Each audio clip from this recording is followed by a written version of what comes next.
Yo, yo, yo, yo, yo, what is going on, CoD Familia? It is your boy BN, aka Mr. Kingdom Builder, and today we are going to be looking at these migration rules that were either just posted, recently posted, maybe it happened after the update, but this was kind of the talk of the town and has been for today on the official COD Discord that started some hours ago with some screenshots being posted.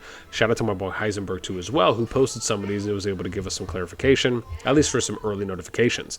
And so you go here and they have three tabs: Seasons, Server Status, and Special Migration Rules. So we're going to read through everything that pertains to migration as a whole. So if you're looking for a migration guide, you want to get a little bit more of an understanding, we're going to explain everything to you, at least to the best of our abilities. And as always, if you enjoy the content, make sure you throw us on, because it helps out a lot. And for those wondering, because I'm sure I might get a question on it, what happened yesterday, boss, why wasn't a video uploaded while I was on vacation with the fam down on some beaches and some sandy waters, and so yesterday just didn't have enough time to prep one, but today has given me some flowers, so I'm really excited to talk about some migration and what appears to be maybe even some breaking news.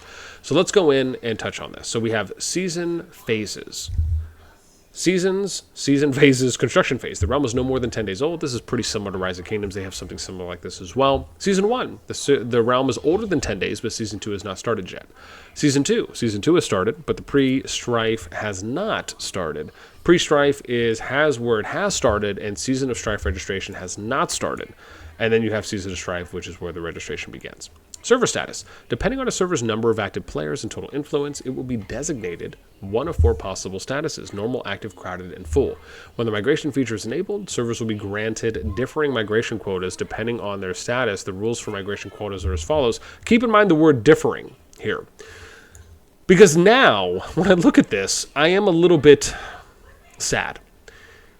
First and foremost, these are not differing numbers.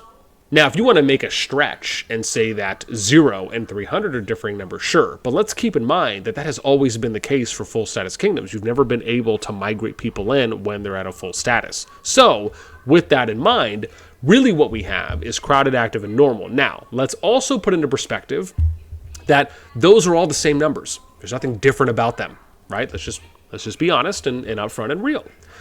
At the same time, when we look at what the previous numbers were before this new change, normal status kingdoms had a 350 migration limit. Active status kingdoms had a 200 limit. And even though they never stated publicly what crowded was, we always kind of figured it might have been 75 to 100, give or take, right? Someone in that realm. So the fact that all of these are now 300, this to me, I think up front is just unfair. You have to consider that the idea of a normal status kingdom means that you have the lowest activity, right? Now that can be a range that falls within whatever window normal status activity designates or factors in. But objectively, if we're talking about just the tiers themselves, normal is the lowest activity. Active is probably what you consider to be normal, if you will. Crowded is active or is above active, right? Above average activity. And then full is, right, great activity. And so the fact that you have all of the migration limits at the same doesn't really, to me, do anything justice, because the idea is you should be allowing for more migration spots for lower activity statuses where crowded has the lowest out of the three. So if you wanted to do something like 300, 200, 100, or 400, 300, 200, now that obviously is differing. Along with that would make more sense. Now I'm not saying it has to be those numbers, but I'm just giving you an example on how it should not be the exact same number. Now, if you're asking me what would I do on how would I set those limits, well, one, we'd have to know what the kingdom capacity threshold is, right? We don't know what that is. Is that 10,000 active players? Is it 20,000 active players?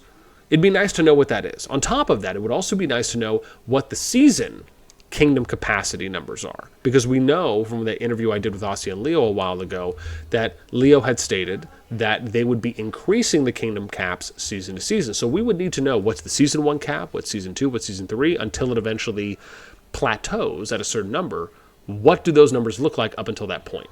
Then we would also need to know how are they designating normal, active, crowded, and full status kingdoms based on the amount of activity, individual player influence, and total influence. We would need to know those details, right? And then probably once we know at least that, and then we can kind of look at all the data and say, okay, well, this is everything we need to know, or at least that we think we need to know at the moment, unless we think of something else afterwards. Then we can say, okay, well, what do those numbers need to look like? My thing is that I just don't think the numbers need to be exactly the same. That doesn't really, it's not doing it. The math isn't mathing for me upstairs.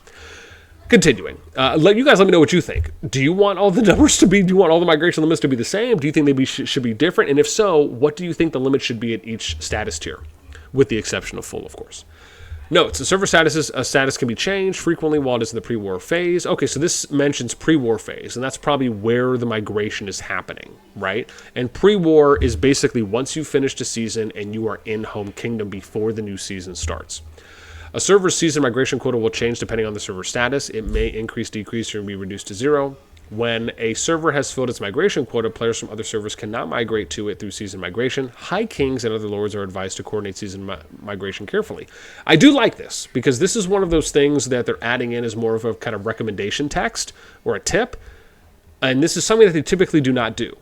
Right? Usually it's, okay, here's just the facts and the rules themselves and kind of how the mechanics work. So this is nice to me to be able to see that they're actually changing this to be inclusive of views and opinions, if you will, right? Or their POV. A server's migration quota will be reset the next time the migration feature is enabled. If your power is below the season default, which is 5 million for S1, 10 million for S2, pre-Strife side seasons, and Season of Strife is 15 million, it will not count towards season migration quota. Now, this is interesting, because the first thing I'm thinking of right now is that they stated somewhere, and I cannot remember where it is, and I'm sure someone will kindly remind us in the comments, is that they said that anything under 25 million would not count towards the season migration quota. But now this appears to be changed. So again, maybe I misread, maybe there's something updated. I'm sure someone will let me know, but that's the last thing I remember reading. And I wish I could remember where I read it so I could show it off to you.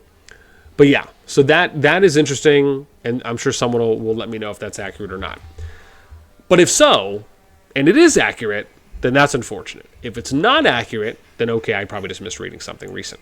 Requirements. A server's total influence is determined by the personal influence of its players. We knew that. A player's personal influence score is a reflection of the development of their heroes, artifacts, legions, buildings, and tech. Now, this is interesting because this is 5 criteria pieces for personal influence. We know that the previous criteria was 8 pieces that were publicized on around, I think this was January 20. This was like mid-January, mid to late January of 2024. So this is about 5 months ago when it was originally stated that it was personal influence factors were power growth, current power, power growth, merits, hero stars, heroes awakened, artifacts, legion count, and war pet skills, right? So there was 8 pieces of criteria there. However, when we look at this, right, you have heroes, which I guess you could factor in as far as Hero Star and Hero Awakened, but it's just nice to know what the breakdown was. They mentioned artifacts, and artifact level was one of them. Legions, they did say legions, but it's legion count, right? So again, it'd be nice if they were more specific there. They also mentioned buildings here, but buildings was not mentioned in the initial response, whether that was from COD CS or someone 5 months ago. But that could probably be current. That could probably factor into power, to current power and power growth, and then tech. And again, tech was not mentioned. Also, war pets were not mentioned, and merits were not mentioned here. So they've either removed some things or made some adjustments, but again, where's the details? We need specifics. What does heroes mean? Is that just stars levels? Is that skills that have been upgraded? Is that hero EXP? Same thing for artifacts. Same thing for legions. Is that legion count? Is it tier of legions? Is it legion power overall? Again, details are very important, right? So that way we're not making assumptions, we're not making insinuations. Number 2, players with low power are not included when calculating a server's total influence. Oh, lovely! What is that power? Once again, we don't know what we don't know.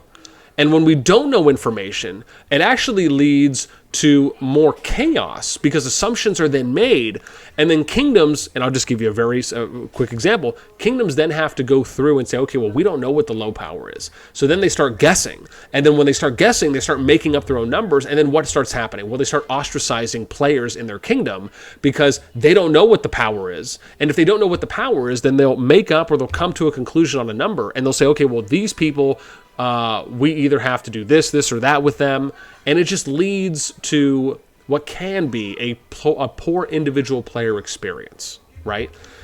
Or what it could mean as well is that players could also potentially inflate this, where they can come into kingdoms below a certain power level to try to manipulate this. Now, I mean, that's kind of iffy and give or take. I mean, again, if the low power influence is like 10 or 15 million, I mean, how many people are going to try and mass exodus or mass migrate to somewhere under that threshold? So maybe that's one of the reasons why they don't want to say it, but I don't know. For me, I very much would like to know what that number is, and then why they feel that's the case. Because if the number is low enough, I would almost be reminisced to think to myself that you're going to have hundreds of people that are going to come in at like 10 or 15 mil and then just power up and boost accounts. Like, maybe you might see those in one-off cases, but it's not something where you're going to see the majority doing that. And so anyways, again, I'd like to know what that number is. And the next one is players with high power who have been inactive for a long time are also not included. Okay, well, that would be nice to know. What is that? Is that an inactivity for a week? Is that an inactivity for 2 weeks, a month? What is that exactly? Again, details would be lovely. Servers are designated as full in order to ensure that their total influence remains within reasonable limits. This also prevents servers from becoming excessively powerful, leading to situations where servers are overcrowded and potential matchmaking imbalances in future seasons. So basically, it's the Imperium system in Rise of Kingdoms. And the thing here is that it's not really as much as servers becoming overcrowded, because there's no kingdoms that are really overcrowded right now. Even if you look at the top 25 kingdom list that I did before, you're averaging 1 to 2 kingdoms, right? With most of those being active alliances in them. 1 to 2 active alliances in those top 25 kingdoms. And if you have the warband system, which is supposed to support and really be for up to 4 alliances to utilize, you're really only at 25 to 50% of the capacity. So again, no kingdoms are really overcrowded at this point. I think this is really more so about trying to kind of curtail the top end of kingdom powers, so they don't kind of allow for kingdoms to kind of become superpowers, if you will. But at the same time, you have to understand that part of that was because when the game was first starting out, you have only so many kingdoms that are within a kingdom pool. And when you only have, 20, 30, 40, 50, 60 kingdoms, right, that are in that initial kingdom pool, which I think it was around 65 to 70, and you're just having these kingdoms and alliances constantly cross-migrate to each other, part of that is what it is. You're pulling from the current pool of active alliances and active players, and you're trying to basically kind of do merges. That's what we were seeing happening, right, when you're talking about like the first 100 kingdoms. And because they've played multiple seasons with each other, you're just recycling this, right? As players continue to drop off, as alliances need to fill activity, you're just seeing merge after merge after merge. And for the most part, that's really what it has been. And so that's why you have a lot of these kingdoms that are in the top 25 list, right, from some of them beta and some of them within the first 100 kingdoms in the game, were able to get that high because that's a lot of what they were doing. And it's not really their fault, so to speak. It's just, again, the game only had so many kingdoms in the beginning, and there was only so much activity within the pools. And at that time, I think the idea being is that you're trying to have as many active kingdoms as possible, because you want to be able to have as much diversity when you're doing KVK matchmaking within that kingdom pool going into the new season. And so, because when you look at player drop-off, it's a thing that's going to plague every single kingdom no matter what. Really what you're just trying to do is have as much activity overall in the game, to have as many active alliances and as many active kingdoms as a whole throughout the entire game as possible, so you can keep having diverse matchups, and I say diverse matchups, but really more so in the sense of depending on how they're doing it, right? If you're just going to match up like top power to top power, or if you rotate, like, hey, one season we'll do, the top power, so we'll pair 1 through 6, we'll pair 7 through 12, and then in the next season we'll do like a high, mid, low kind of thing. Or maybe we'll, just branch it out a little bit. Maybe we'll do like high, mid, mid, low, and then like low, low, or something like that. I think that there's a couple ways to do it, but I obviously do like the fact that they're trying to at least pair people now where it's a lot more balanced. I think there's a lot more pros than there are cons in that, where you do something like a 1 through 6, a 7 through 12 pairing, because everyone is close in power. So there's a lot more competitive rivalry, and people feel like, oh, now we have a chance to win just like everyone else does. And that can increase engagement, that can increase motivation, that can increase participation. With that in mind, like I said, I don't really think this is an overcrowded thing. I think this is like, we just want the matchmaking to be pretty close. And so part of me likes the idea of them kind of having this like slow kingdom cap approach, where they're slowly increasing the cap season to season. Like, they're allowing for the kingdoms to kind of stabilize before they increase the cap again. However, it also is important to understand how much availability there is, especially because the thing is that the biggest reason why alliances and players are frustrated is because they don't know what the details are. If they knew what the details are, then they could plan migrations more accordingly, and then they wouldn't be as upset because they would already have the expectations in front of them. But because they don't, and all we're doing is really guessing, that's where you're seeing a lot of the frustration, because we don't know what we don't know. So keeping people in the dark is actually doing a disservice to the community from the developer standpoint, and it's causing all of this unnecessary stress and anger and frustration, right, which could have been avoided.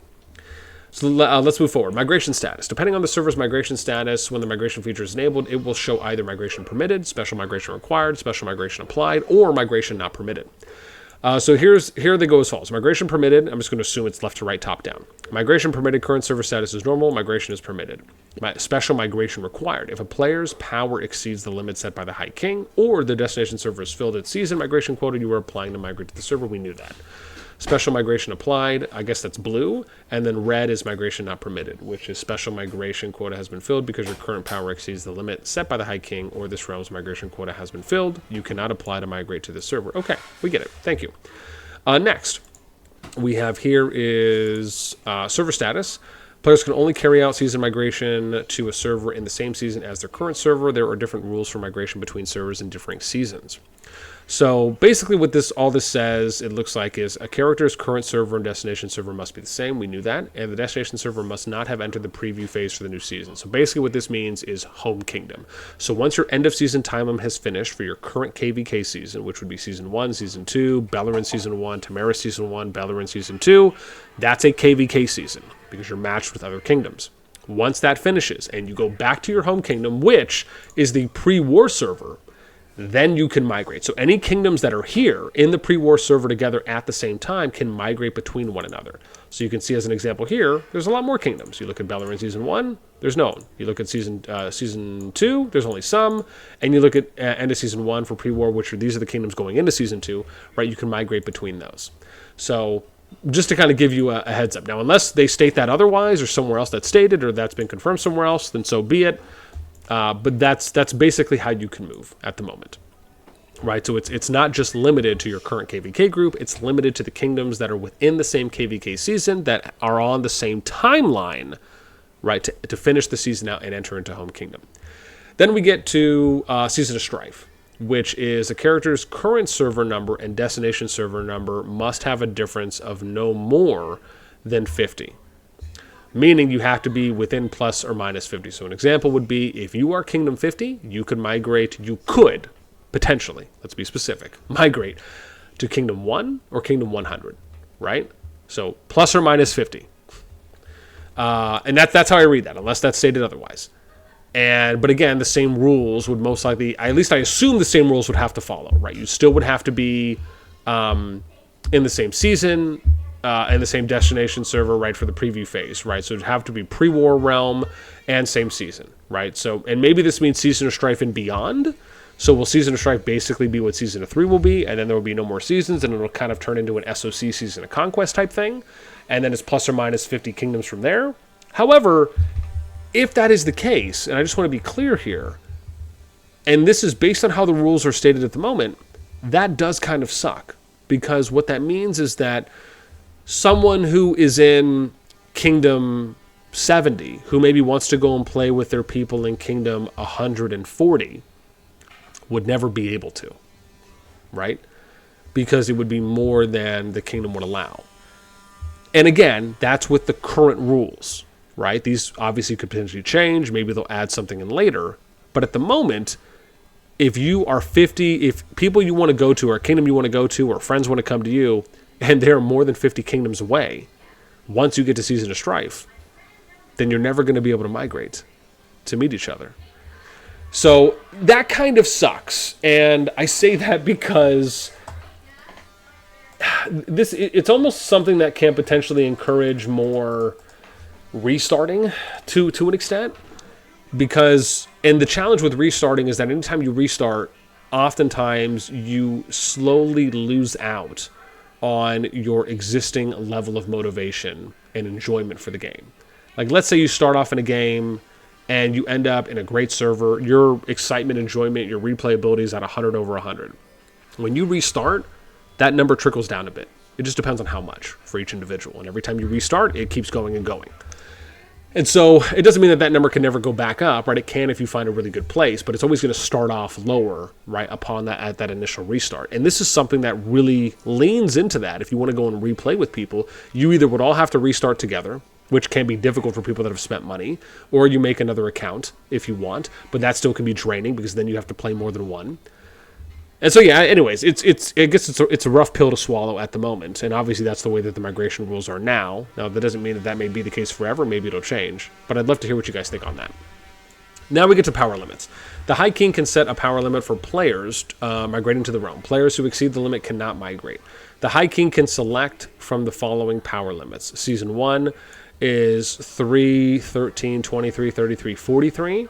Okay, I mean, why not just allow people to do custom limits? That would be better. Or no limit. Season 2 is 5, 15, 25, 35, 45. Pre-Strife and Bellerin Season 1 power limits are 10, 20, 30, 40, 50. Season of Strife power limits are 15, 25, 35, 45, 55. So basically 5 mil increases with the exception of Season 1 that are a little bit smaller than S2 power limits. A character's power may differ slightly from what is displayed. Now, notice how there's nothing here that says no limit. So how are you going to migrate to Season of Strife Kingdoms? Oh, I guess it would be via the special migration. Wow. So that's rough. So basically what they're saying is that they're kind of almost putting like an Imperium status on every season is what they're doing, right? Because if you exceed the power limit, then that means that you won't be able to go towards the migration quota unless there's a no limit option. So you know how that migration quota you have of like 300. So if you are over the max limits here, that means that you would not be allowed to go towards the migration quota, which means that how are you going to fill up? Well, how are you going to fill out and use the migration quota faster or potentially all the way if your limits are only 50, 55 million, 45 million, 43 million, etc., and anything over that? Right now, maybe early on that might be easier to fill, but once you get to like pre-Strife, Bellerin Season 1, and definitely Season of Strife power limits, right, which I will say is probably going to be the most impactful, basically every kingdom almost becomes an Imperium kingdom at that point in Rock, right, where how it is like, you know, you're essentially having this hard cap where the only way you're going to be able to come in is via special migration, which is once a month. Like that, that's and the challenge is, will this go off of historical power? Or will you be able to inflate this by killing off? Now, we know that you can do that to lower kingdom activity status, but will you be able to do that for your personal power to then migrate? Or will migration go off of historical power for your account? We'll see. That is interesting, right? And it even says here, hero power is counted at its highest historical level. So there you go. And I guess that makes sense because they're not resetting anymore. So that kind of goes without saying. So most likely I would imagine you could probably still kill off some troops, lower your power a little bit if you want to meet a lower migration permit. But for people that are T5, I mean, that's the thing, man. For people that are T5, you trying to go under 50, like maybe for the people who just hit T5 can probably meet this. But for people that have been T5 for a minute, like this sucks. It really does. Like, and again, unless they have a no limit option that comes out at face value, let me be clear, at face value for how this reads, it seems very sad, is what I'll say. This seems like a nerf. A character's power may differ slightly from what is displayed. Legions undergoing treatment at the hospital will count towards legion power. Okay. And the other conditions. Okay. In addition to the above rules, players must fulfill the following conditions. To migrate, your city level must fulfill the level requirements are determined by server status. Okay, what does that mean? You must have sufficient migration permits. Okay, we know that. No legions outside of your city. Neither your city nor your legions are in combat. Yep, you're not a member of an alliance. Your resource stockpile does not exceed your storehouse, which I still don't understand I feel like that's a big loss more than it is an overall win for the game. Like there's just more pros there's more cons than I think there are. More pros than I think there are cons for not limiting storehouse on what you can carry over. You should be able to bring over everything. No more than 5 characters on the same account per season or per server. Okay. If your power is below something, your migration will not count towards. Yeah, okay, but they don't say what it is. Towards the season migration quota. Please note, to migrate to your destination server must not be at war and must not have entered the preview phase of the new season. Okay. And I think at war just means in KVK. After migrating, you must wait 90 days before migrating again. That's interesting because we saw a countdown in a preview video before. It was either a preview video or something where it said 30-day countdown timer. So now it's 90 days. Interesting. So that's another change. At least it appears, I should say. After migrating, all event points will be reset. See specific events for further details. After migrating, all resources that exceed your store's purchase capacity will be scrapped. After migrating, your game will reset. When you reopen the game, your city will appear at a random location in your target region. Okay, let's look at special migration rules. Oh, there's not. So we're almost done. There actually isn't too many here right now. So this is outside of season migration. You can also bring players whose power exceeds the limit to your home realm through special migration. Again, that's the cap that was set that we were talking about in the previous tab. Only the High King can accept applications from special migrants. The applicant will receive a message once their application has been approved. Tap the button in the message to begin migration. Special migrants must fulfill all other conditions apart from power limits in order to migrate. Special migrants do not count towards the season migration quota. Permission to accept one special migrant is granted at the beginning of each month. Unused permits will accumulate up to a maximum of 3 permits. Special migration permits will only be consumed once migration has been completed. Special migration applicants will expire after 3 days. Applications are displayed in the order they were received. So the tip there at the very end is just make sure that you reach out to the kingdom and you have a conversation with people before you apply. So that way you just don't end up having to run into that expiration, right? Because I'd assume you would get the permits back. Like the only way the permits are going to be consumed is if you're accepted. But my recommendation is before you apply, have conversations and speak to those kingdoms to make sure that you're going to be the right fit and just overall before you do any applications. And I say that because I'll show this to you now, right? This is something that I think is really important, and I have to see if I'll maybe be able to show this off to you guys. I have to pull up my thing here. Let's see, where am I going for my... Oh gosh, hang on, we have to do it this way because I forgot. I'm waiting for my new monitor to come in. So I don't know if I'll be able to... Let me see. Can I? No, nothing's showing. Okay, well, for those of you that are curious, right? Remember, I do have the ultimate migration recruitment spreadsheet. And that is on my Discord. So if you go on my Discord, link to that in the pinned comment description, and you want to find out who the king and queens are for kingdoms, get some information about them. I'm going to be adding more to this post June 30th, which is when I believe the last batch of kingdoms will be going in to Home Kingdom. And then we're going to go through all the kingdoms again. I'm going to do an audit for all of them. I'm going to add a bunch of details. And then I'll also be reaching out to those kings and queens to give me some information about how those kingdoms are being managed. So that way, if you want to be able to find out how you can figure out a kingdom that is going to be the best fit for you as an individual, your group of friends, a full alliance, more than one alliance, this is the resource that you'll be able to utilize. And basically, when you go on the Discord, you'll go to reaction roles, you select Call of Dragons, you'll scroll down a little bit to the Call of Dragons category or section, you'll open that up, and the channel you're going to click on is COD Data Stats, and I think it's number 6 from the top. So that's going to do it for me. I would love to hear what you guys think on this one, because this to me seems like it is a lot. And a number of new pieces of information have been provided here which were not previously mentioned, or even just giving us a heads-up notification that changes would be coming. And of course, there might be some things that I missed touching on. I'd love to hear what you guys think. Let me know in the comments down below. As always, until next time, I will catch you later.